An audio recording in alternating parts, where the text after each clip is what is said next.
creating your content. Now it's time for you to go to the host and actually create your own page and start putting content on that page. You might be saying to yourself, where am I going to get this content? Okay, well, that's a good question. Let's talk about a few possibilities.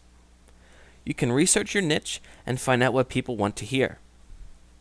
Especially that what this means is going to places on like forums. If you're writing about dog training, going to forums about dogs and seeing what types of questions people are asking. Maybe they're saying things like, my dog won't stop barking, so they know what, that's a good thing to write about. So research it and find out.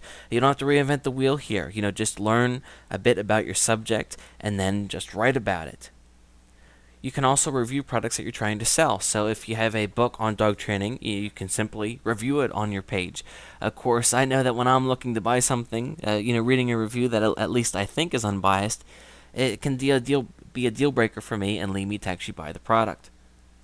You can pull content from article directories and write an introduction and conclusion. Essentially what this means is you can go to a place like Easy in Articles. Let me show you an example of what I'm talking about here.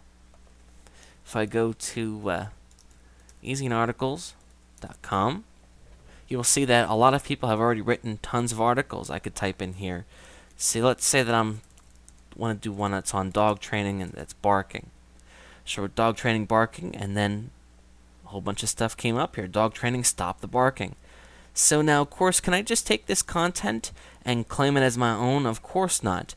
But the way that this works is I can take this and copy it and put it right into my page, but I have to give credit to the person that wrote it, which also means maintaining this link here to their site. So it's not really that hard to do. Of course, you can't change the content either, but what I recommend you do is you can still take this article, and then when you go to create your lens or your page or whatever, write an introduction and a conclusion to the article. So it's a neat way to get a ton of content right away for free, but then you're adding your uniqueness to it. You can use public domain material. Of course, you can pay someone to write the content for you. So again, these are a lot of different possibilities.